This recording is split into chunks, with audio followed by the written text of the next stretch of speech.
दिवाली गई, कार्तिक महीना शुरू हो गया और ऐसा लग रहा है कि हम शायद दिवाली में दिए ज़्यादा ही जलाए। देखो कहाँ लैंड हो गए, इतनी लाइटिंग एकदम ब्राइट है यहाँ पे। नहीं तो दूसरे हॉल्स इतने ब्राइट नहीं हैं। तो ऐसा लग रहा है हमने सही में दिवाली अच्छे तरीके से मनाई थी, सुख शांति वाली। गुरु जी के जो थे, ये फॉलो कर लो तो दिवाली बहुत अच्छी रहेगी। तो फॉलो करके जो आज इसका रिज़ल्ट, और देव उठनी आज का दिन, कार्तिक महीना, देव उठनी, उठानी, कुछ भी बोल लीजिए, और तुलसी विवाह, शालिग्राम तुलसी विवाह। ऐसा लग रहा है कितने इवेंट्स हैं आज एक ही दिन में। फिर अभी रितु ने शेयर किया कि उनके गुरुजी का भी आज बर्थडे है। तो एक ही दिन में इतने मौके बहुत कम मिलते हैं और ऐसा लगता है कि कार्तिक महीना जो है वो स्पिरिचुअलिटी के लिए बहुत अच्छा है। बहुत जने उपवास करते हैं पूरे कार्तिक महीना और थोड़े दिन में, 3-4 दिन में देव दिवाली। हमने दिवाली नहीं मनाई, उसके बाद देव दिवाली। अब देवताएं दिवाली मनाएंगे, वो आएंगे धरती पे हम सबसे मिलने, हमको आशीर्वाद देने। और ये देव उठानी एक सिस्टमैटिक दिख रहा है, हर चीज़ में एक कुछ ना कुछ इवेंट है, एक उसके पीछे स्टोरी है और स्टोरी में एक छुपा हुआ राज है। तो देव उठानी क्या है? देव उठानी मतलब कि विष्णु को निद्रा से उठा रहे हैं, 4 महीने की योग निद्रा से। अरे भगवान सोते हैं क्या जो हमको उठाना पड़ेगा? हम तो सोते हैं, हम उठते हैं, लेकिन भगवान को उठा रहे हैं। और ये भी कह रहे हैं कि भगवान आज उठ गए हैं, इसलिए अब सब शुभ कार्य कर सकते हैं, इसके पहले हम शुभ कार्य नहीं कर सकते थे। अरे ये क्या है? ये स्टोरी एक माइंड में ऐसा बिठाया गया कि जब हम जागेंगे, जब भगवान जागेगा तभी शुभ कार्य हो सकता है। जब तक हम अंधेरे में हैं, अंधकार में हैं और लोगों के साथ अच्छा व्यवहार नहीं कर रहे, एक नेगेटिव मोड में है, हम अशुभ ही कर रहे हैं। तो दिवाली के बाद, दिवाली के दिन पूजा, दिए जलाना सुख शांति का प्रतीक, उसके बाद ये देव उठानी, ये हमको ये संकेत देता है कि अब सब चीज़ शुभ ही शुभ होना है। और उठने का मतलब नहीं जागो नहीं भाई, जगे हुए हैं भगवान।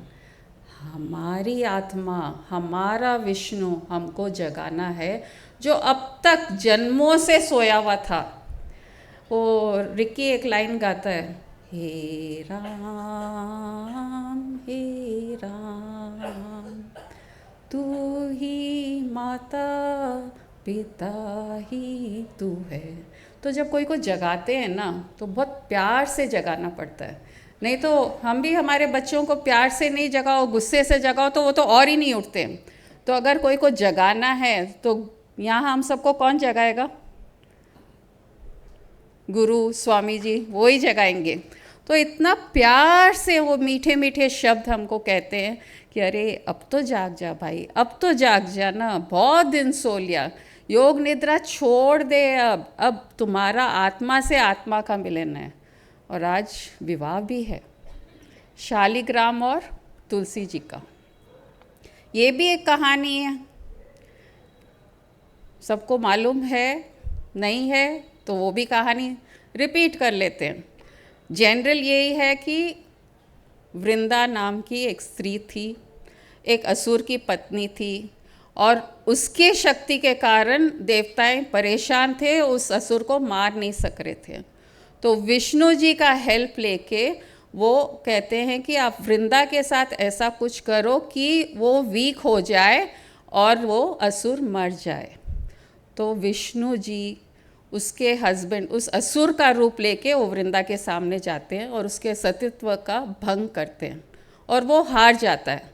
जब वृंदा को मालूम पड़ता है कि अरे ये क्या हुआ मेरे साथ, ये धोखा हो गया, जबकि वो विष्णु की बहुत बड़ी भक्त है कि भगवान मेरे साथ ऐसा करते हैं, तो उनको श्राप देती है कि आप भी, जैसे मैं वियोग में ये हो गया मेरे साथ, आप भी मनुष्य जीवन में आएंगे और आपके साथ भी ऐसा ही वियोग होगा आपकी पत्नी के साथ। और वो हुआ राम और सीता के साथ। तो फिर भगवान ने कहा देखो तुम तुलसी रूप हो जाओ, मैं तुम्हारे साथ शालिग्राम के रूप में आके शादी कर लूँगा, और हम नॉर्मल एक जो हो गया ये एक अच्छे के लिए हुआ है, इसलिए इसके ऊपर बुरा मत सोचो। तो यहाँ भी ये लेसन मिला कि हम जो करेंगे वो हमारे साथ होने वाला है। अच्छा करेंगे तो अच्छा होगा, और अगर बुरा करेंगे, कोई अच्छाई के लिए भी अगर बुराई करते हैं तो वो बुराई हमें भी सहन करनी पड़ेगी। तो ये विवाह हमको ये लेसन भी देता है कि हमको अगर अच्छा रहना है, हमारा आत्मा परमात्मा का मिलन होना है, एक विवाह होना है हमारे आत्मा और परमात्मा से, तो अच्छा ही अच्छा करना पड़ेगा, तभी अच्छा हो सकता है।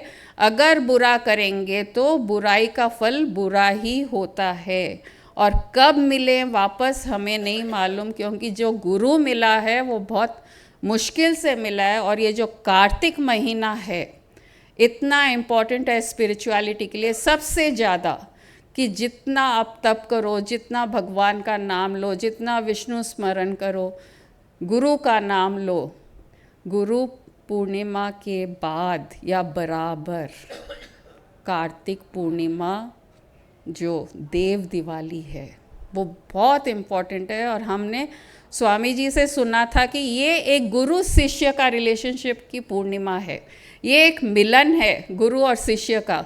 और स्वामी जी को भी इनिशिएशन राखाड़ी बाबा उसी दिन दिए थे, कार्तिक पूर्णिमा के दिन। तो इतना इम्पॉर्टेंट लग रहा है कि आज जो यहाँ हम बैठे हैं, ये दिन, ये महीना, और गुरुओं का आशीर्वाद के साथ, कोई गुरु का जन्मदिन है, कोई का विवाह है, और भगवान को उठा रहे हैं, सब एक ही चीज़ पे हम फोकस करा रही है, अरे जाग जाओ भाई, उठो उठो और उस आत्मा और परमात्मा का मिलन कर लो, क्योंकि गुरु है अवेलेबल। गुरु अपने लिए सब कुछ त्याग के हमारे ही कल्याण के लिए आगे आया है दुनिया में। और कार्तिक पूर्णिमा साउथ में तो अभी पूरा महीना दिया जलता है, तमिलनाडु हो या आंध्रा हो या घर के बाहर दिए जलाते हैं। अरे ये क्या, दिवाली तो चली गई लेकिन दिया क्यों जला रहे हम पूरे महीने?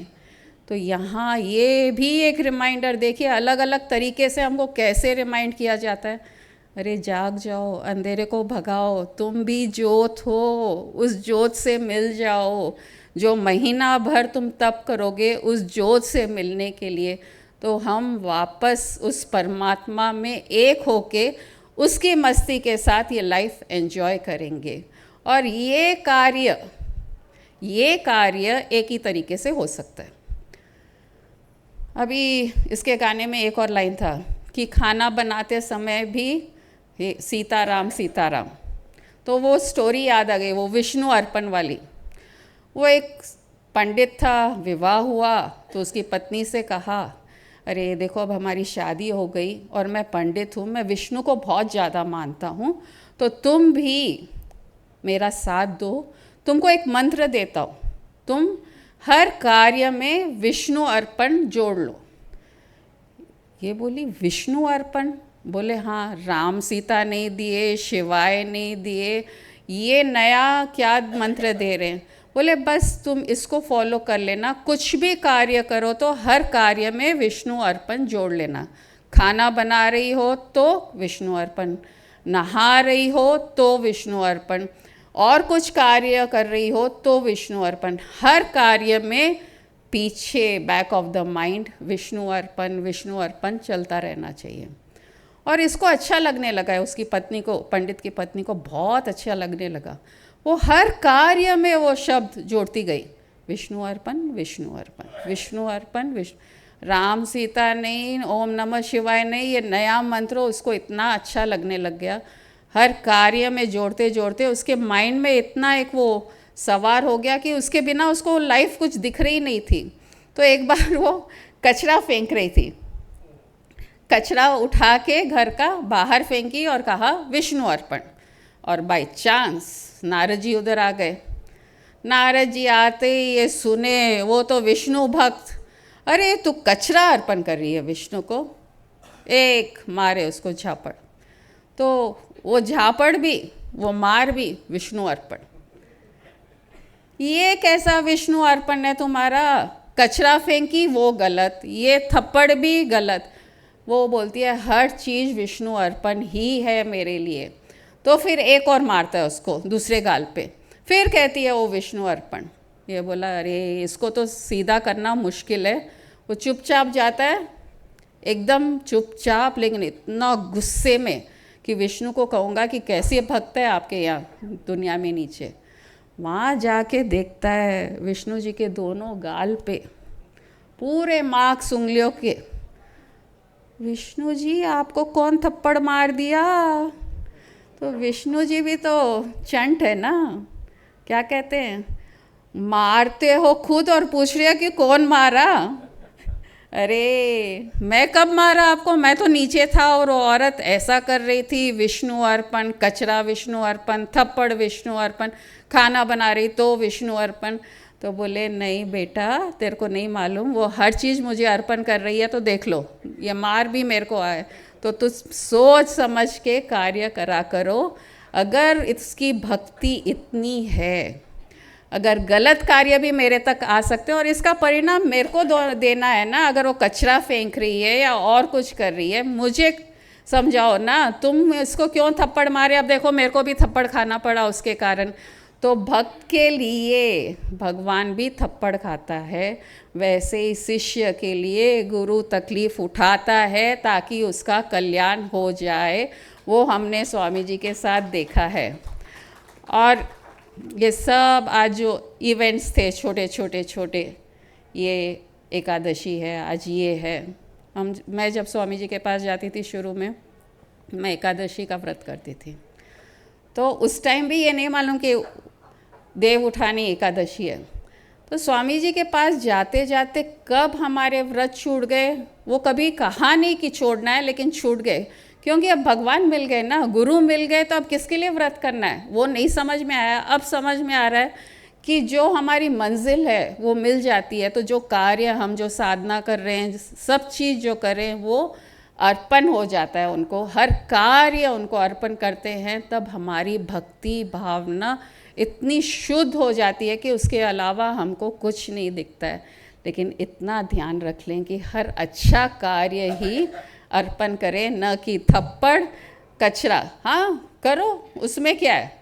फिर भगवान बोलेंगे अरे बेटा मेरे को ही तो सहन करना पड़ रहा है, थोड़ा तो सोच लिया कर और कुछ बोला कर।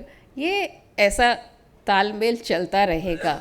लेकिन कार्तिक महीना और कार्तिक पूर्णिमा और ये जो देव उठानी, तुलसी विवाह, ये सब एक स्टोरी के रूप में जो समझाया जा रहा है। हमारे साथ भी गुरुजी तो ऑफिस चले जाते थे, स्वामी जी जब घर पे रहते थे, दोपहर को लंच के बाद बैठते थे हम लोग, तो कुछ ना कुछ एक स्टोरी बोलना और उसमें एक मॉरल निकल जाना। तो ये सब जो स्टोरीज़ हमको सुनाए जाते हैं, तो लेडीज़ के लिए स्पेशली हमको कार्य चाहिए, एक एक्टिविटी चाहिए। अरे आज तुलसी विवाह है ना, आज ये तैयारी करनी है, अरे उसको तैयार करना, उसको मेहंदी लगाना, उसका एक ड्रेस लाना, उसकी चुनरी कहाँ है, उस हम 100 कामों में लेकिन भगवान का ही सोच रहे हैं। और मेन इंटेलेक्चुअल उनको ज्ञान दिया जाता है, अब इस पे कॉन्टेम्पलेट करो, ऐसा करो। तो भक्ति और इंटेलेक्ट दोनों के लिए अलग अलग, मेल के लिए अलग तरीका का एक भक्ति मिला जाता है, और लेडीज़ का जो स्वामी जी हमारे साथ शेयर किए हैं। और ये मॉरल स्टोरीज़ के कारण ही हर चीज़ में कुछ ना कुछ छुपा हुआ राज रहता है। तो ये सब जो आज इवेंट्स है, हर जगह हर चीज़ में एक लेसन है कि जागो, उठो, आज योग निद्रा से जाग जाओ, आज देव उठानी है, शादी भी है, अरे परमात्मा से मिलन कर लो, उठ जाओ। उस आत्मा, ये जो आत्मा रूप शरीर है, इसको उसमें मिलने दो, उसको पहचान लो और उसकी मस्ती में झूमो। होंगे आज उड़ गए या उठ गए? जब देवता उठते हैं तो आनंद की बारिश होती है। अंतर के आनंद की बारिश होती है। आज गुरु माँ ने कहा था कि इतने सालों से कभी ये देव उठानी कभी ध्यान में भी नहीं आया, कभी सोचे भी नहीं, और आपने न्यूज़पेपर में भी डाल दिया कि देव उठानी। हमको ही पता नहीं है देव उठानी होती क्या है। तो कुछ पंडितों को पूछना पड़ा कि देव उठानी है क्या, क्योंकि अपने को तो शास्त्रों के बारे में कुछ पता नहीं है। हाँ, अंतर के देवताओं के बारे में पता है, और वो तो उठावा ही है। तब ये सब कहानियाँ, देव उठानी, विष्णु भगवान 4 महीने सोते हैं, लक्ष्मी जी उठाती है। जब थोड़ा सा और रिसर्च किया गया तो पता चला कि लक्ष्मी जी ने एक बार विष्णु जी से कहा था कि आप जागे रहते हो तो सालों सालों सालों करोड़ों सालों तक जगे रहते हो, और सोते हो तो लाखों करोड़ों सालों तक सोते रहते हो। ये क्या है? हमको पता ही नहीं है कि आप कब जागोगे, कब सोओगे, सो जाओगे तो कब जागोगे। तो हमारा रूटीन भी खराब हो रहा है आपके पीछे। और देवता लोग भी परेशान है, क्योंकि जब जगे हो तो उनको भी कुछ ना कुछ काम करना पड़ता है, आपकी सेवा करनी पड़ती है। अब विष्णु जी जगे हुए हैं तो देवताओं को तो कुछ ना कुछ करना ही पड़ता है, क्योंकि सृष्टि का संचालन विष्णु जी के हाथ में है। तो विष्णु जी ने पूछा कि हाँ, मैं तो ऐसे ही हूँ, जगा हुआ हूँ तो जगा हुआ हूँ, सोया हूँ तो सोया हुआ हूँ। बोले नहीं, ऐसा नहीं चलेगा। अब पत्नी ने कह दिया तो नहीं चलेगा, तो नहीं चलेगा। तो विष्णु जी ने पूछा कि क्या करें? बोले अब टाइम फिक्स कर लो, कब जागोगे, कब सोओगे, हमको पता होना चाहिए। तो उस समय हम हमारा जो भी हमारा काम है, जो बाकी काम है, हम वो कर सकें। नहीं तो 24 घंटे आपकी सेवा में लगे रहना पड़ता है। तो बोले ठीक है, फिर मैं आज से 4 महीने सो जाऊंगा। ये जब वर्षा की ऋतु होगी, मॉनसून होगा, तब सोया रहूँगा, क्योंकि वैसे भी वो क्षीर सागर में चारों तरफ पानी पानी है, तो और ऊपर से बारिश। तो बोले बोर हो जाता हूँ पानी से, तो मैं 4 महीने सोता रहूँगा। तो बोले हाँ, ये ठीक है, वो 4 महीने हम हमारा काम कर लेंगे। हमको पता रहेगा कि आप सोए हुए रहोगे, तो हम भी आराम कर लेंगे, शॉपिंग कर लेंगे, घूम लेंगे, फिर लेंगे, देवता लोग भी थोड़ा आराम कर लेंगे। मुझे जब इस कहानी के बारे में थोड़ा पता चला तो मुझे एक टिपिकल हस्बैंड वाइफ ही दिखाई दी है, और ये सच भी है। मोस्टली हस्बैंड्स के रूटीन फिक्स नहीं है। कभी शाम को 6 बजे आ जाते हैं, कभी रात को 11 बजे आते हैं, कभी सुबह लेट उठ रहे हैं, तो कभी 24 घंटे नहीं आया, कभी घूमने चला गया, कभी काम के लिए चला गया, कभी सडनली 10 कस्टमर्स को लेकर के घर आ गया। तो लक्ष्मी जी के ये सब लफड़े नहीं है, फिर भी परेशान है। तो मुझे लगा कि संसार में एक वाइफ कितनी परेशान होती होगी जब हस्बैंड के कोई रूटीन फिक्स नहीं होता है। तो मुझे ऐसे लगा कि एक वाइफ, एक ऑर्डिनरी वाइफ अपने हस्बैंड को कह रही है कि प्लीज़ आप अपना रूटीन फिक्स कर दो, जिससे हमको पता रहे पतिदेव कब जाएंगे, पतिदेव कब आएंगे, पतिदेव कब उठेंगे, पतिदेव कब सोएंगे। ये पता हो जाए तो हम हमारा रूटीन उसके अनुसार फिक्स कर लें। ऐसा बहुत प्रैक्टिकल लगा। जैसे हमारे घर में सिस्टम है बहुत, तो लक्ष्मी जी ने डिसिप्लिन कर दिया हमको। हमारे घर की लक्ष्मियों ने हमको बहुत डिसिप्लिन करके रखा है। हमारे घर में तो मतलब 50 साल से मैं देख रहा हूँ कि अगर सुबह 12:30 बजे खाना खाते हैं तो 12:31 भी नहीं होता है, 12:29 से घंटी बजनी शुरू हो जाती है। शाम को 7 बजे खाते हैं तो 6:59 घंटी बजती है, बैठ जाना पड़ता है, 6:51 को खाना नहीं मिलता है, 7:30 बजे तो किचन बंद हो जाता है। तो ऐसे लगा कि विष्णु भगवान भी थोड़े इनडिसिप्लिन थे, लक्ष्मी जी ने डिसिप्लिन किया। तो हर पत्नी को अपने पति को थोड़ा डिसिप्लिन करना चाहिए, टाइम फिक्स कर दे, इस टाइम में आ जाओ, खाना मिलेगा, वरना किचन बंद, स्विगी कर लो, बाहर खा लो, जो करना है करो। तो उससे उसकी लाइफ भी तो अच्छी रहे बेचारी की। केवल पति के पीछे ही लगी रहे, किचन खुला रहे 24 घंटे, मर्जी है जब आया, मर्जी है जब गया, मर्जी है जब लोगों को लेकर के आ गया, खाने के टाइम में फ़ोन कर दिया कि 2 घंटे लेट होऊंगा। कुछ पतिव्रता स्त्रियां बहुत अच्छी भी होती है, मैंने देखा है। ऐसे पति 2-2 घंटे लेट आते हैं तो भी खाना नहीं खाती है। पति के आने के बाद में, उसके साथ में या उसके खाने के बाद में खाना खाती है। एक ऐसी पतिव्रता स्त्री थी, पति कभी भी आए, कितना भी लेट आए, खाना नहीं खाती थी, पति के आने के बाद में खाना खाती थी। अड़ोस पड़ोस के लोग बहुत सरप्राइज थे कि आज के ज़माने में ऐसी लेडी कि पति के आने के बाद में ही खाना खाए, वो 10 बजे आए, 11 बजे आए, 12 बजे आए, कितनी डेडिकेटेड, बहुत कम देखने को मिलती है। तो एक दिन किसी पड़ोसन ने पूछ लिया कि बहन तुम कैसे कर पाती हो, इतनी पतिव्रता स्त्री तुम, हम सबको बहुत एक इन्फिनिटी कॉम्प्लेक्स आता है जब तुमको देखते हैं। तो पति कितना भी लेट आए तुम खाना नहीं खाती उसके पहले, पति के आने के बाद खाना खाती है, ऐसे कैसे?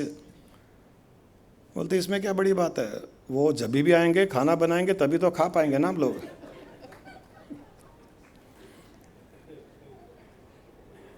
जब तक आएगा नहीं, खाना बनाएगा नहीं, तो खाऊंगी कैसे? ये भी अच्छा तरीका है, पतिव्रता भी कहलाओ और खाना भी उसी को बनाना है। ये जो 4 महीने, ये जो भगवान विष्णु सोए हुए हैं, 4 महीने के बाद में जगाते हैं उनको, तो इसका अर्थ तो यही है कि हमारे भीतर के देव को, जो आत्मा है, जो चेतना है, उसको जगाना है। और जब वो जाग जाता है तब अंधकार मिट जाता है। अभी जब आज के बाद में सारे शुभ कार्य, शादियाँ, गृह प्रवेश आदि आज से शुरू हो जाते हैं, इसका अर्थ यही है, इसका अर्थ यही है कि जब हमारी चेतना जाग जाती है, जब हमारी आत्मा जाग जाती है, जब हमारा कॉन्शियसनेस जाग जाता है, तब हम जो भी कार्य करें वो शुभ ही होगा। वो कार्य अशुभ अज्ञानता में होता है, अंधकार में होता है, अशुभ कार्य होता है, अंधकार में अशुभ ही होता है। हम अच्छा काम भी करने जाएं, अच्छे कार्य भी करने जाएं, लेकिन अज्ञानता का अंधकार होगा। अज्ञानता के अंधकार में अगर हम अच्छा कार्य भी करने जाएंगे तो कुछ न कुछ उसमें रुकावट, कुछ न कुछ कठिनाई, कुछ न कुछ उसके रेपरकेशंस होंगे ही होंगे। भीतर से जगा हुआ इंसान, जो जगा हुआ है, जो रुका हुआ है, जो जगा हुआ है, वो कोई भी कार्य करेगा, वो उसका परिणाम शुभ ही होगा। वो इसके लिए भीतर से जागना बहुत आवश्यक है। ये शरीर को जागना, सोना, ये देव उठाने की बात वहाँ लागू नहीं पड़ती है। लागू वो भीतर के देव को ही जगाने की बात है। और सत्संग में गुरु के पास कार्तिक महीने में जो गुरु माँ ने भी बताया, एक ही काम किया जाता है कि जागो, जागो, भीतर से जागो। उस भीतर से जगे हुए चेतना से संसार को देखो, उस जगी हुई चेतना से सब काम करो, उस जगी हुई चेतना से व्यवहार करो, तब तुम्हारा जीवन भी सफल होगा, तुम्हारा कल्याण भी होगा, तुम उस मुक्ति मोक्ष के मार्ग पर चलोगे। ये चेतना परम चेतना से मिलकर के तुम्हारा मोक्ष भी हो जाएगा, आनंद में रहोगे, सब कार्य सफल होंगे। ये जागना बहुत आवश्यक है, भीतर जागना और जगे हुए रहना। ये तो विष्णु भगवान की स्टोरी में है कि 4 महीने सोते हैं, हमको नहीं सोना है। एक बार भीतर की चेतना जाग गई, फिर सोने का काम नहीं है, क्योंकि फिर अंधकार का काम ही नहीं है। एक बार प्रकाश, सूर्य जब उग जाता है, जब सनराइज हो जाता है, कोई कितना भी कर ले अंधकार नहीं कर पाएगा, वो सूर्य का प्रकाश रहेगा ही रहेगा। वैसे ही भीतर की चेतना एक बार जाग जाए, फिर जीवन में अंधकार नहीं होगा।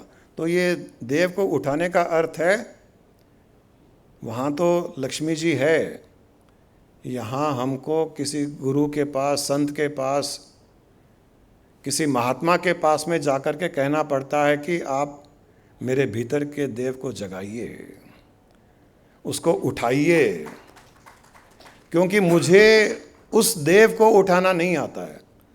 मुझे बाहर के इंसान को उठाना आता है, मेरे बच्चे को उठाना आता है, जगाना आता है, पति को जगाना आता है, पत्नी को जगाना आता है। उनको भी शायद नहीं आता है जगाना अच्छी तरह से हमको। हम कहते हैं उठो उठो उठो, क्या होगा क्या हो गया क्या हो गया। हमारे स्वामी जी, मैं ध्यान में बैठा रहता था उन दिनों जब श्रीशैलम जाते थे, तो सुबह 3 बजे 2 बजे रात में 3 बजे ध्यान में बैठ जाते थे, 10 बजे तक 12 बजे तक बैठे रहते थे। तो कई बार वो जब मुझे उठवाते थे तो किसी आदमी को भेजते थे, उनके असिस्टेंट को, और उसको बहुत इंस्ट्रक्शन दे के भेजते थे कि जैन को अगर ध्यान से उठाना है तो तुम ऐसे करना, ऐसे धीरे धीरे चलना, थोड़ी दूर खड़े हो जाना, पहले ऐसे शर्ट का आवाज़ करना, फिर धीरे से सांस की आवाज़ आना, फिर थोड़ा सा ऐसे आवाज़ करना, कि जो ध्यान की गहराई में गया हुआ है वो धीरे धीरे धीरे धीरे वो ध्यान की गहराई से बाहर आए। सडनली ध्यान की गहराई से बाहर आ जाएंगे तो अंदर की चेतना, अंदर का मन, दिमाग, बुद्धि, ये बर्स्ट हो सकते हैं। तो वो ऐसे जगवाते थे या ध्यान से उठाते थे, उसका भी इतना अच्छा तरीका होता है। तो वैसे ही भीतर की चेतना को जगाने के लिए गुरु के पास ही तरीका होता है। वो आराम से, धीरे से, ज्ञान के द्वारा, प्रेम के द्वारा, करुणा के द्वारा धीरे धीरे उसकी चेतना को जगाता है। पहले दिन चेतना को नहीं जगा सकता है, झटके दे करके चेतना को नहीं जगा सकता है। कॉन्शियसनेस को अवेकन करने के लिए भी एक तरीका होता है, और वो गुरु के पास ही होता है। वो एक्सपर्ट है उस चीज़ का, क्योंकि एक माँ जैसे बच्चे को उठाने में एक्सपर्ट होती है। गुरु से बढ़कर माँ नहीं होता है संसार में, गुरु से बढ़कर ममत्व नहीं होता है किसी के पास भी, माँ के पास भी नहीं होता है, क्योंकि गुरु तो माँ का माँ होता है, वो सारी सृष्टि का माँ होता है। गुरु तत्व सारी सृष्टि की माता होती है। हमने कई बार शेयर किया, जब स्वामी जी के पास जाते थे तो कैसे वो हमको रिसीव करते थे, बैठाते थे, खिलाते थे, ज्ञान देते थे, समय देते थे, फिर आराम करने भेजते थे, फिर कभी बुलाते थे, अलग अलग जगह ले जाते थे, हमारे पास आ जाते थे। तो अलग अलग तरीके से धीरे धीरे धीरे धीरे वो, हमको उस समय ये नहीं पता था कि वो हमारी चेतना को जगा रहे हैं, बट वो हमारी चेतना को जगाने के लिए ये सब तौर तरीके अपना रहे थे वो। और एक दिन उनकी मेहनत सफल हो गई, और ये सारा का सारा उनका प्रयास, एक गुरु का प्रयास एक दिन कल्मिनेट हो गया, एक दिन उसका परिणाम मिल गया, एक दिन उसका रिजल्ट मिल गया। चेतना जाग गई और जगी भी रह गई, जो हमको भी पता नहीं था कि ये जगी हुई चेतना होती क्या है, ये देव का उठाना होता क्या है, भीतर के देव के, भीतर के आत्मा रूपी देव को उठाना होता क्या है, और भीतर के आत्मा रूपी देव उठने के पश्चात दृष्टिकोण होता क्या है, संसार दिखता कैसा है, हम अपने आप को कैसे देखते हैं, हम लोगों से कैसे व्यवहार करते हैं, हमको भी नहीं पता था। क्योंकि तब तक तो सुन रहे थे, स्वामी जी से ज्ञान ले रहे थे, सुन रहे थे, वो बताते थे कि एनलाइटेंड स्टेट ऐसा होता है, ब्रह्म भाव ऐसा होता है, सर्वम ब्रह्मम का भाव ऐसा होता है, अहम ब्रह्मास्मि का भाव ऐसा होता है, कॉन्शियसनेस ऐसा होता है, सुप्रीम कॉन्शियसनेस, इंडिविजुअल कॉन्शियसनेस, सब कॉन्शियसनेस, अनकॉन्शियसनेस, कई ऐसी बातें बताते थे। हमको बहुत थोड़ा बहुत समझ में आता था। ये पता नहीं था कि वो हमारे भीतर जा करके अपना शक्तिपात कर करके हमारे भीतर की चेतना को जगा रहे हैं, ये ध्यान में नहीं था। वो तो चेतना जागने के बाद में पता चला कि ओ माय गॉड, ये है क्या, गुरु का काम ये है कि हमको बिना बताए, बिना जताए, और इतनी आसानी से कि हमको पता भी न चले कि वो हमको जगा रहे हैं, और उन्होंने हमको जगाया। कितना एक गुरु शिष्य का एक संबंध किस प्रकार का होता है, थोड़ा बहुत माँ बच्चे के संबंध के अनुसार हम समझ सकते हैं कि कैसा होता होगा, बट उससे और बहुत कुछ होता है, क्योंकि यहाँ बच्चा बड़ा हो गया। माँ अपने बच्चे को तब तक संभाल पाती है जब तक वो छोटा है, 2-4 साल का है। उसके बाद तो उसको भी गुरु के पास जाना पड़ता है कि पेरेंटिंग सिखाइए हमको, बच्चे को कैसे बड़ा करें, बच्चे को कैसे अपब्रिंगिंग लाए, बच्चे को कब डांटें, बच्चे को कब रोकें, उसको टीवी देखने दें नहीं दें, फ़ोन दें नहीं दें, छीन लें, बच्चे फ्रेंड्स में ज़्यादा रहना चाहते हैं। बच्चा बड़ा हो गया तो माँ को भी पता नहीं है कि बच्चे को कैसे हैंडल किया जाए, कैसे मैनेज किया जाए। वहाँ पर भी गुरु के पास आना पड़ता है। तो उन बच्चों से और बड़े बच्चे, जब 50 साल का बच्चा, 60 साल का बच्चा, 70 साल का बच्चा, 80 साल का बच्चा, 90 साल का बच्चा,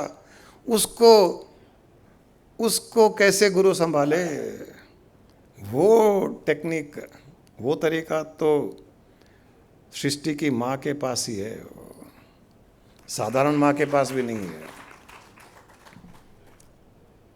इसीलिए हमारे भीतर की उस चेतना को जगाने के लिए हमको एक सक्षम गुरु के पास जाना ही पड़ता है। वो हमको छोटे छोटे राज,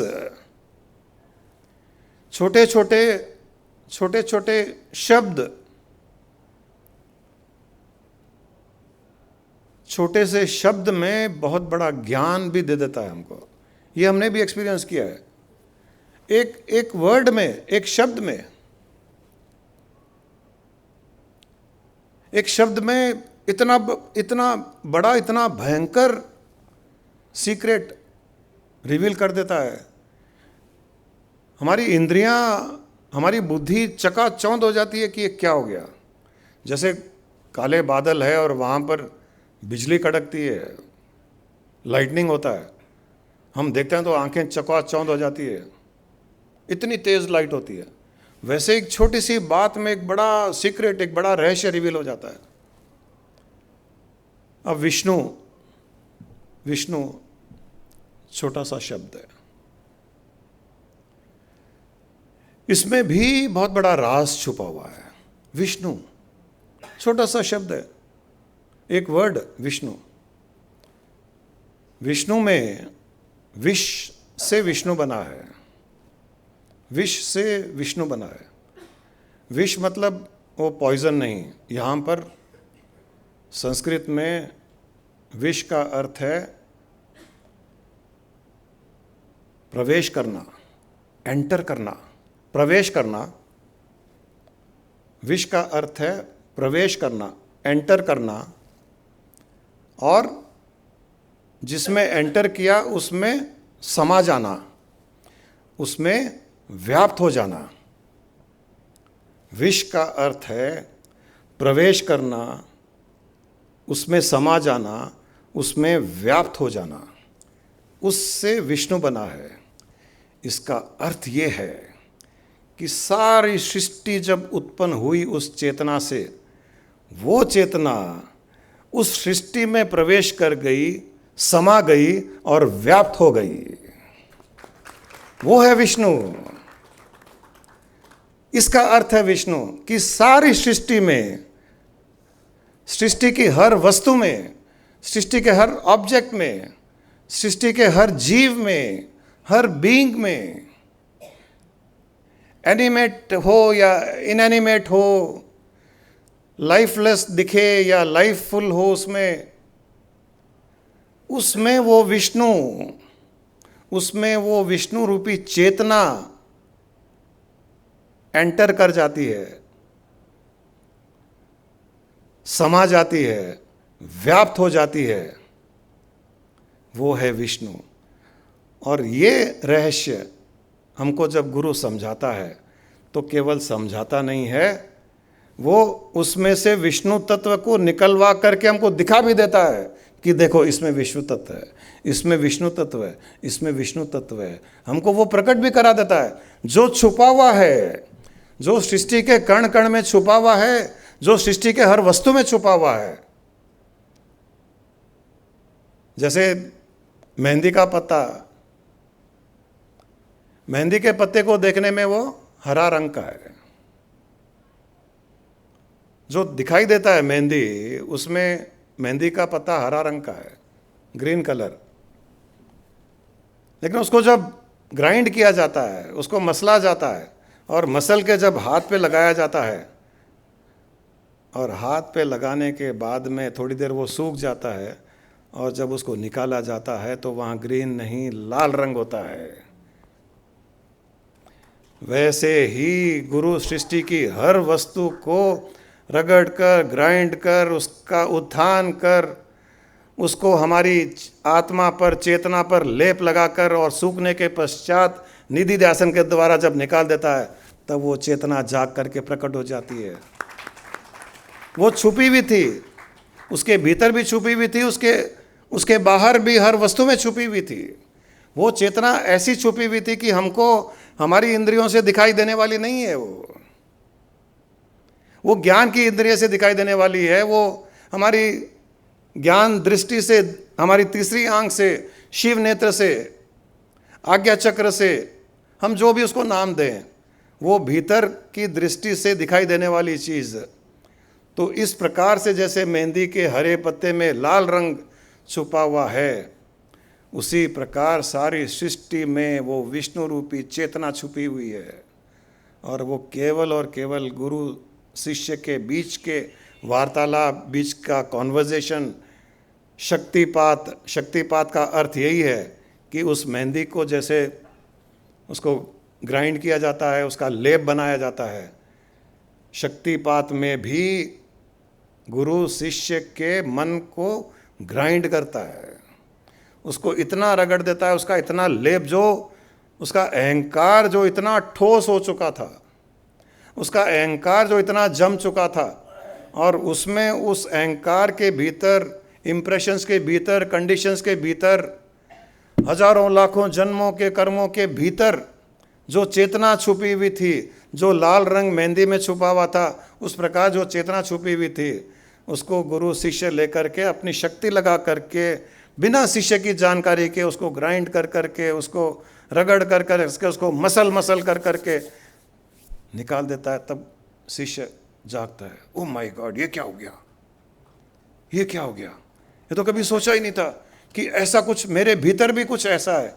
हर इंसान ये सोचता है कि मैं बुरा हूँ, मैंने बहुत पाप कर्म किए हैं, मेरे कंडीशंस, मेरे इम्प्रेशंस, मेरे पूर्व जन्म के प्रारब्ध, मैं कुछ करने में सक्षम नहीं, मुक्ति मोक्ष मेरे बस की बात नहीं, आध्यात्मिकता में मैं चल नहीं पाता, आदि आदि। हर इंसान कहीं ना कहीं एक गिल्ट लेकर के चलता है, अपनी लाइफ को रिपेंट भी करता है, उसकी इच्छा है मैं इन सब से बाहर निकलूं, उसकी इच्छा है मैं मुक्ति का जीवन जीऊं, उसकी इच्छा है हर इंसान की मैं आकाश में खुले पक्षी के जैसे उड़ूं, मुक्त पक्षी के जैसे आकाश में उड़ूं। हर इंसान की इच्छा होती है, लेकिन कैसे? मेरे जैसा जीव, मेरे जैसा पापी, मेरे जैसा संसारी कैसे मुक्त हो सकता है? और अगर उसको कोई कहता भी है मुक्ति, तो उसको लगता है कि मेरे बस की बात नहीं है, ये ध्यान, ये साधना, ये कठिन ये क्रियाएं आदि आदि मेरे बस की बात नहीं है, क्योंकि उसको उसमें उतनी ताकत नहीं है, उसमें उतनी शक्ति नहीं है इनको सहन करने की। हम अपने आप में किसी भी प्रकार की साधना नहीं कर सकते हैं। हम तो आंख बंद करके 1 मिनट आंख बंद करके भी नहीं बैठ सकते हैं, और अगर कभी 10 मिनट आंख बंद करके बैठ गए और पता नहीं चला कि 10 मिनट हो गया, और कभी आधा घंटा आंख बंद करके बैठ गए, पता नहीं चला कि आधा घंटा हो गया, तो समझ लीजिए वो हमारी शक्ति नहीं, गुरु की शक्ति थी। उसने वो ध्यान लगवाया, क्योंकि ध्यान करना, ध्यान में जाना, ध्यान में स्थित होना, वहाँ पर आनंद का अनुभव करना, ये हमारे बस की बात नहीं है। ये हमारे बस की बात नहीं है, क्योंकि हमारे ऊपर भी इतने लेयर्स लगे हुए हैं, इतने लेप लगे हुए हैं संसार के, कंडीशंस के, इंप्रेशंस के। उनको हटा करके हम वो ध्यान में जाने में हम सक्षम है ही नहीं। मुझे कितने लोगों ने कहा कि मैं 20 साल से मैं यहाँ जा रहा हूँ, 20 साल से वो ध्यान कर रहा हूँ, मैं सांसों पर ध्यान दे रहा हूँ मैं, आदि आदि, लेकिन अभी भी मेरी नेचर में बदलाव नहीं आया, व्यवहार में बदलाव नहीं आया, लेट गो नहीं कर पा रहा हूँ, मैं वो नहीं कर पा रहा हूँ, मैं खुश नहीं रह पा रहा हूँ, मैं दुखी रह रहा हूँ। मतलब 20-20 साल के ध्यान के पश्चात भी, 20-20 40 साल की भक्ति के पश्चात भी वो जो खुशी होनी चाहिए, वो जो मस्ती होनी चाहिए, वो नहीं आ पा रही है। वैसे लोग 2 महीने में मस्त दिखाई देने लग गए। ऐसे लोग जो 20-20 साल 30-30 साल तक कठिन साधना कर कर के, कई गुरुओं के पास जा कर के, गुरुओं को परेशान कर कर के जब आए, और उनको जब इस प्रकार ज्ञान की दृष्टि दी गई, जब उनके भीतर की चेतना को प्रकट किया गया, जिस प्रकार से मेहंदी के पत्ते में से लाल रंग प्रकट किया गया, जिस प्रकार से चंदन की लकड़ी में से चंदन की खुशबू प्रकट की जाती है। चंदन की लकड़ी, हम गए थे एक बार चंदन के जंगल में, वहाँ पर चंदन के पेड़ है, और बहुत सरप्राइज हुए कि चंदन की खुशबू ही नहीं है उसमें, चंदन की सुगंध नहीं आती है। चंदन के पेड़ के पास आप जाकर के देखिए, कब आती है? उसमें है चंदन छुपा हुआ। उस पेड़ की लकड़ी में कहीं पर भी, किसी भी डाली में ले लीजिए, उसमें चंदन की खुशबू छुपी हुई है। लेकिन आप अपने नाक को रगड़ लीजिए और चंदन की खुशबू नहीं आएगी। उसको लपट लीजिए, चंदन की खुशबू नहीं आएगी। वहाँ दिन भर बैठ करके मंत्र जाप कीजिए, ध्यान कीजिए, समाधि लगाइए, यज्ञ कीजिए, चंदन की खुशबू नहीं आएगी। वहाँ योग कर लीजिए, चंदन की खुशबू नहीं आएगी। धोती नेति कर लीजिए, चंदन की खुशबू नहीं आएगी। व्रत कर लीजिए, उपवास कर लीजिए, चंदन की खुशबू नहीं आएगी। जो चीज़ उस पेड़ के कण कण में चंदन की खुशबू है, वहाँ पर भी आप योग साधना, ध्यान, पूजा पाठ, आरती, स्तुति, सप्तशती पारायण, यज्ञ, हवन, मंत्र सब कर लीजिए, चंदन की खुशबू नहीं प्रकट होगी। फिर कैसे प्रकट होगी? जब चंदन की लकड़ी को थोड़ा रगड़ेंगे, मसलेंगे, ऐसे ऐसे करेंगे, वो थोड़ी रगड़ेगी ना, तब चंदन की खुशबू प्रकट होगी। इसका अर्थ यही है, न योगा न सांख्या कर्मणानो न विद्याया आत्मैक्य बोधे न मोक्ष स्थिति नान्यथा। कि कितना भी योग कर लो, कितना भी साधना कर लो, कितने मंत्र जाप कर लो, कितना ध्यान कर लो, कितना भी व्रत कर लो, कितना भी उपवास कर लो, कितनी आरती कर लो, कितनी स्तुति कर लो, कितने भी पारायण कर लो, उससे भीतर की चेतना और उस चेतना में छुपी हुई चंदन की सुगंध यानी आनंद प्रकट नहीं होगा। केवल और केवल गुरु के पास समर्पित होकर के वो अपनी चेतना को जगाएगा, तब जाकर के चंदन रूपी आनंद प्रकट होगा, उसके बिना नहीं होगा। ज्ञान में रगड़ने पर ही चंदन प्रकट होगा, चंदन की खुशबू प्रकट होगी। अपने मन को ज्ञान में रगड़ना पड़ेगा, अपने चित्त को ज्ञान में रगड़ना पड़ेगा, अपनी बुद्धि को शुद्ध ज्ञान, आत्मज्ञान, चेतना ज्ञान में रगड़ना पड़ेगा। उसी को निधि ध्यासन कह रहे हैं। वो जितना रगड़ोगे, अपने चित्त को, मन को, बुद्धि को जितना ज्ञान में रगड़ोगे, उतना भीतर से वो चंदन की खुशबू रूपी आनंद प्रकट होगा। बाकी कुछ भी करने से प्रकट नहीं होगा।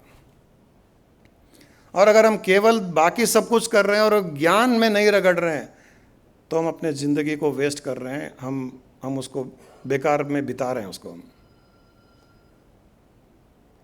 केवल इसका अर्थ नहीं है कि भक्ति नहीं करना है, पूजा नहीं करना है, उससे चित्त शुद्ध होता है। चित्तस्य शुद्धये कर्म न वस्तुपलब्धये, कि चित्त शुद्ध होने के लिए कर्म करना पड़ता है। और कर्म का अर्थ ये है कि मंदिर गए, पूजा किया, आरती की, भगवान की स्तुति की, भगवान का डेकोरेट किए, भगवान को, अच्छा है, सब अच्छा है, ये कोई गलत नहीं है। लेकिन इससे वो वस्तु वो नहीं मिलेगी। इन सब से चित्त शुद्ध होगा, और चित्त शुद्ध होना भी आवश्यक है, क्योंकि शुद्ध चित्त में ही वस्तु प्रकट होता है। तो ये सब करते हुए भक्ति, भजन, आरती, हवन, जो करना हो, मंत्र जाप, जिसकी जो इच्छा हो वो करे, परंतु केवल वही कर करके न रुके। वो करते हुए ज्ञान के साथ में अपने चित्त को रगड़े, वो करते हुए मन को रगड़े, वो सब करते हुए सत्संग में अपने आप को रगड़े। तब जाकर के देव जागेगा, तब जाकर के देव उठेगा। उसके बिना देव नहीं उठेगा। देव को उठाने में केवल और केवल गुरु में ही शक्ति है, भगवान में भी नहीं है। भगवान तो हमको माया में सुलाना ही चाहता है, वो उठाना ही नहीं चाहता है। अगर माया से सब जाग जाएंगे तो भगवान का वो सिंहासन हिल जाएगा, वो अकेला क्या करेगा। नीचे धरती पर देखो तो सब एनलाइटेंड मस्ती में घूम रहे हैं, आकाश में उड़ रहे हैं। तो भगवान नहीं जगाएगा, भगवान कभी भी माया से नहीं जगाएगा। आप भगवान के पास जाओगे, हे प्रभु बोल बालक वत्स क्या चाहिए, क्या चाहिए, कहते ही बड़ा मकान, गाड़ी, मर्सिडीज आदि आदि दिमाग में आता है। किसी के दिमाग में ये नहीं आता कि प्रभु आप चाहिए। आज तक जितने लोगों को भगवान ने दर्शन दिए, प्रत्यक्ष दर्शन, किसी ने ये नहीं कहा कि प्रभु आप चाहिए। तब तक, जब तक भगवान ने दर्शन नहीं दिया, तब तक तो ओम नारायण नमः, ओम कृष्णा, और ये वो राम कृष्णा सब मंत्र जाप, नमः शिवाय आदि आदि कर रहे थे, जब तक भगवान प्रकट नहीं हुए। तब तक तो भगवान को चाह रहे थे। जैसे भगवान प्रकट हुए, भगवान की चाह छोड़ करके संसार की चाह में आ गए। भगवान वो दे दो, धन दे दो, मकान दे दो, ये दे दो, तथास्तु, गायब भगवान। फिर एक 10,000 जन्म में फिर वापस वही सिलसिला शुरू। ये क्यों होता है? जब तक भगवान सामने नहीं आते हैं, भगवान से मिलने की इच्छा होती है, परंतु भगवान सामने आते ही उस भगवान से योग करने की इच्छा, भगवान से मिलने की इच्छा, भगवान को हक करने की इच्छा, भगवान के चरणों में गिरने की इच्छा समाप्त होकर के सांसारिक इच्छा क्यों जाग जाती है? ये क्यों होता है? क्योंकि भगवान स्वयं माया भी है। भगवान की स्वयं की उत्पत्ति ही माया है, तो माया ही देगा। ये नियम है, जो स्वयं है वो ही दूसरों को देगा। माया माया ही देखा, और जिसके पास ज्ञान है वो ज्ञान देगा। जिसके पास भक्ति है वो भक्ति देगा, जिसके पास पैसा है वो पैसा देगा, जिसके पास धान चून है वो धान चून देगा, जिसके पास प्यार है वो प्यार देगा। ये नियम है, जिसके पास जो होगा वो ही देगा। एक भिखारी किसी को धन कैसे देगा? एक अमीर किसी के पास अगर प्यार नहीं है तो प्यार कैसे देगा? तो जिसके पास जो है वो ही देगा। तो जिसके पास माया है वो माया ही देगा। इसलिए माया से बचने का एक ही उपाय है, और वो है ज्ञान। तो ज्ञान की उपासना कीजिए। जो ज्ञान की उपासना करता है वो माया से परे चला जाता है, वो माया को काट देता है, वो माया के जाल को काट करके बाहर निकल पाता है, वो आकाश में उड़ पाता है। वो फिर उसको कोई नहीं रोकता है। कहते हैं ना कि आकाश में उड़ने के लिए तो पक्षियों को पंख चाहिए। आकाश में उड़ने के लिए तो पक्षियों को पंख चाहिए। इंसान को उड़ने के लिए तो जितना वो झुकता है उतना ही ऊपर उड़ता है। वो, उसको पंख नहीं चाहिए। ये झुकना ही है, इतना झुक जाना है कि उसका अस्तित्व ही समाप्त हो जाए। इतना झुक जाना। जो हनुमान के पास में सिद्धियां थी, अणिमा गरिमा सिद्धि, कि वो छोटे से छोटे भी हो जाते थे, इतने छोटे कि किसी को दिखाई न दे, और बड़े होने पर इतने बड़े होते थे कि उनके अलावा और कुछ दिखाई नहीं देता है। ये दोनों सिद्धियां हमारे पास भी है। हम इतने हम्बल हो जाओ, इतने सिंपल हो जाओ कि हमारा अस्तित्व ही नहीं दिखाई दे, और इतने विशाल हो जाओ कि सारे ब्रह्मांड में मेरे अलावा कोई है ही नहीं। इतने अपने आप को एक्सपैंड कर दो, सर्वव्यापक हो जाओ। Become the space, you become the space, I am the space and everything in the whole universe, the whole universe is within me. मैं सारे यूनिवर्स को कंटेन करता हूं। इतने विशाल हो जाओ कि दूर दूर तक हजारों लाखों करोड़ों चांद तारे, सूर्य, चंद्रमा, धरती और ऐसी लाखों करोड़ों धरतियां सारी की सारी मुझ में समाई हुई है। इतने विशाल हो जाओ और व्यवहार में इतने छोटे हो जाओ कि हमारा अस्तित्व ही दिखाई न दे वहां पर। ये दो सिद्धियां अगर मिल जाए फिर देखो, हमारा उद्देश्य यही है। इसी को ये देव उठानी जो आज का विषय है, बट इसी को कहा गया कि अपनी चेतना को जगा लो। जब चेतना जाग जाती है तो सर्वव्यापक हो जाती है, और जगी हुई चेतना शरीर के द्वारा इतनी छोटी हो जाती है कि अपना अस्तित्व भी खो देती है। उसको कोई मतलब नहीं है इस शरीर को कोई पहचाने नहीं पहचाने, कोई नमस्ते करे नहीं करे, सैल्यूट करे, कोई उसको पैसे दे नहीं दे, उसको प्रणाम करे नहीं करे, खाना मिले नहीं मिले, कोई चिंता नहीं है। जब सारी सृष्टि में मैं फैला हुआ हूँ, जब सारी सृष्टि में मैं व्याप्त हूँ, इस शरीर का निर्वाह तो क्या है, नाखून के बराबर है। जब मैं करोड़ों लोगों का निर्वाह कर रहा हूँ चेतन बन करके, तब इस शरीर का निर्वाह नहीं कर पाऊँगा, आसानी से कर पाऊँगा। तो चिंता हट जाती है। जब चेतना बन जाते हैं तो शरीर के निर्वाह की चिंता खत्म हो जाती है। शरीर में रेस्ट्रिक्ट होकर के शरीर के निर्वाह के बारे में सोचना छोड़ दीजिए। ये भयंकर स्ट्रगल है। ये शरीर बन करके जियोगे, ये निर्वाह करना मुश्किल हो जाएगा, क्यों? हर पल स्ट्रगल होगा, हर पल स्ट्रगल होगा। चेतना बन करके इस शरीर का ही नहीं, सारे शरीरों का निर्वाह आसानी से कर लोगे। चेतना बन करके, शरीर बन करके नहीं कर पाओगे। इसीलिए चेतना बनना है। शरीर भाव छोड़ करके चेतन भाव अपनाना है। यही हमारे जीवन का उद्देश्य है। आज जो तुलसी विवाह है, तुलसी विवाह का अर्थ,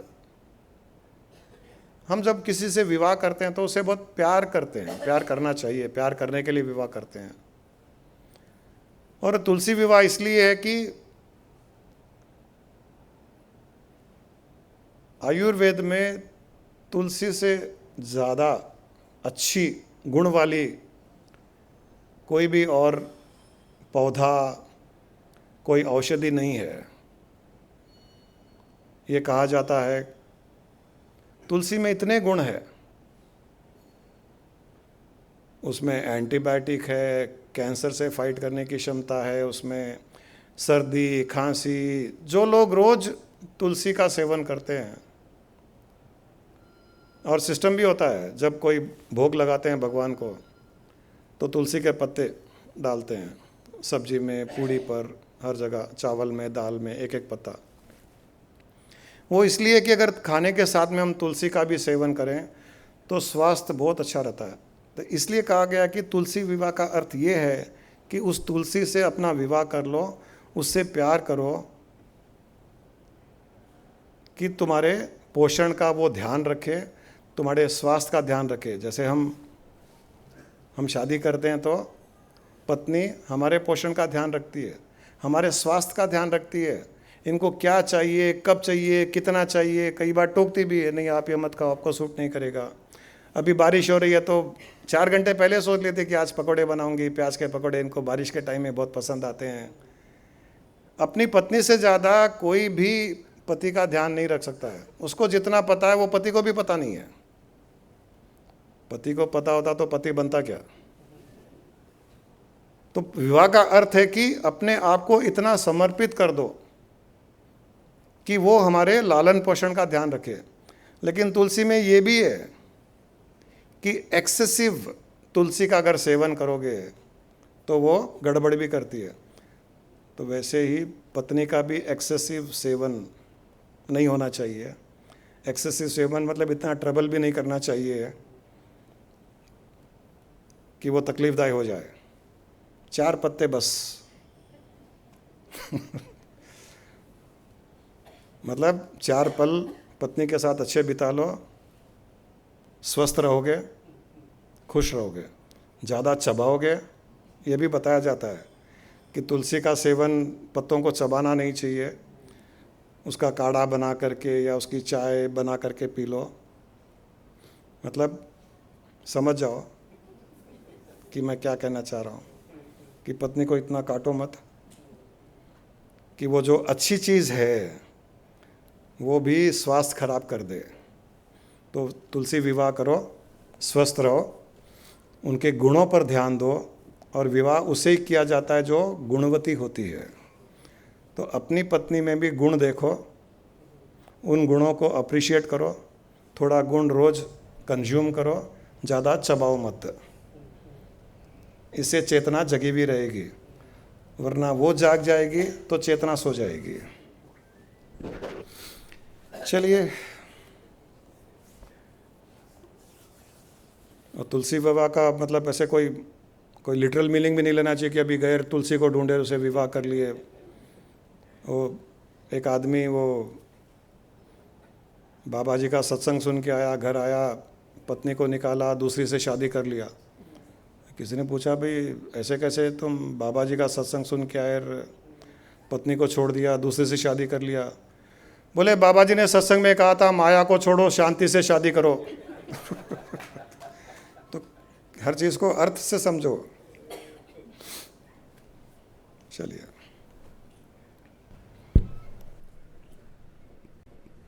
I am neither the body nor the senses. I am not the mind nor the wisdom. Pure consciousness I am. I am the formless Chidananda Rupo. Shivoham, Shivoham. Chidananda Rupo. Shivoham, Shivoham. I am not in bondage nor seeking liberation. I am not in tension nor in the stress. Pure consciousness I am. I am the formless Chidananda Rupo. Shivoham, Shivoham. Chidananda Rupo. Shivoham, Shivoham. I am the creator, I am the creation. My creation is for my recreation. Pure consciousness I am. I am the formless Chidananda Rupo. Shivoham, Shivoham. Chidananda Rupo. Shivoham, Shivoham. Chidananda Rupo. Shivoham, Shivoham. इस Sunday को invitation है सभी के लिए। कार्तिक पूर्णिमा भी है। बंसल जी आज आए नहीं, उनके फार्म हाउस चिलकुर में है, तो शाम को वहाँ कार्तिक पूर्णिमा का स्पेशल सत्संग समागम उन्होंने ऑर्गेनाइज़ किया है, बंसल जी ने ऑर्गेनाइज़ किया है, तो आप सब इनवाइटेड हैं रहेंगे। और वहाँ से वो गंडीपेट का सीन है, दृश्य है। इनके फार्म हाउस को लग के गंडीपेट है, या गंडीपेट को लग के इनका फार्म हाउस है, जैसे भी है। हमारी आत्मा परमात्मा को लग के है या परमात्मा हमारी आत्मा को लग के है, वैसे कोई बाउंड्री नहीं है। बहुत ब्यूटीफुल जगह है और अपने लिए बनाई है। तो सब लोग मिलेंगे वहाँ पर परसों, संडे को इवनिंग